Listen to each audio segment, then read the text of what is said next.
interesting to me. I mean, we started with Rosalinda, who gave a rather difficult speech. I mean, in that it covered a number of points, and then I'm sorry, Bernadette, who surprised me in that she focused on color. I'm not an artist. I don't, I read color didn't strike me as being a way one could approach this.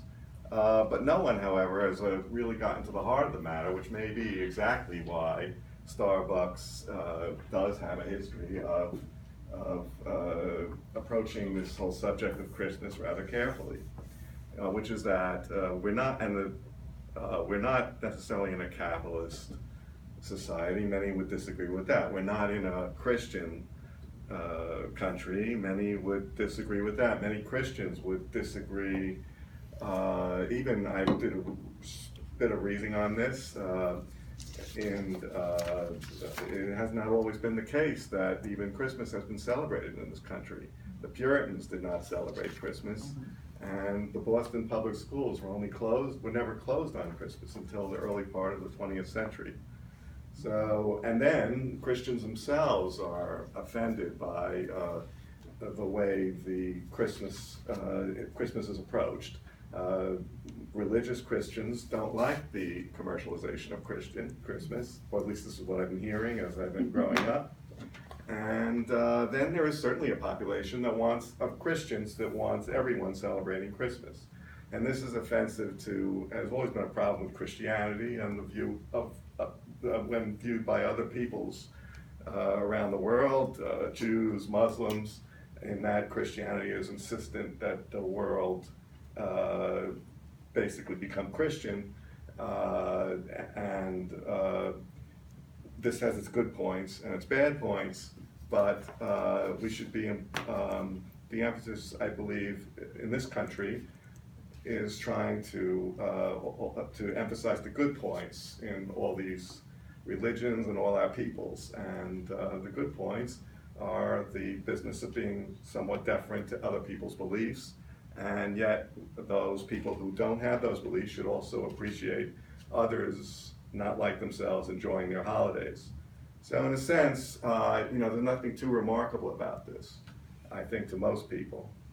That Starbucks is honoring the holiday with this red cup, because after all, the red may have no meaning to Jews, but it does have meaning to a large number of people, and Jews should be happy to see their fellow, and Muslims should be happy to see their fellow Americans celebrating their holiday. On the other hand, to put religious symbols, to put a manger scene on a cup would be going too far. And a good part of the country would sense that and find that offensive, and would find it, or would be made a little uncomfortable about it.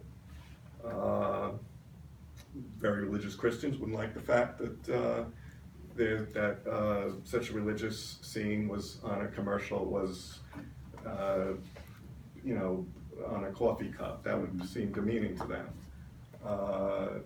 And then people who weren't Christian would be wondering what's happening here. Am I being, are Christians, pressing me to adopt their faith? That sort of thing. What's happening? So I don't see anything that remarkable here. I mean, Starbucks is simply following what every commercial enterprise in this country follows, what our Constitution, which is really the foundation for. I mean, we're a commercial part of the country, essentially does follow the political history of the country and the Constitution, which has this separation of church and state. Those are our American beliefs, and nothing of that we're seeing here with Starbucks should be at all shocking. It should just be, an ordinary. It's a continuum. All right, this year maybe they have a very minimalist design, but we can be assured they're not going to have the same design next year, because they're going to have to make it look different, and they have to do something. And chances are it will be a bit more elaborate next year. We'd have to wait a year to see, if they're really anti-Christian, or wait a few years to see, what the trends are. But the red cup is just simply very acceptable, very much in in keeping with the general objectives of celebrating the holiday, which is to be kind of neutral for when, at least when you're making a public displays or commercial displays that the entire country is supposed to be enjoying or purchasing or participating in. Thank you.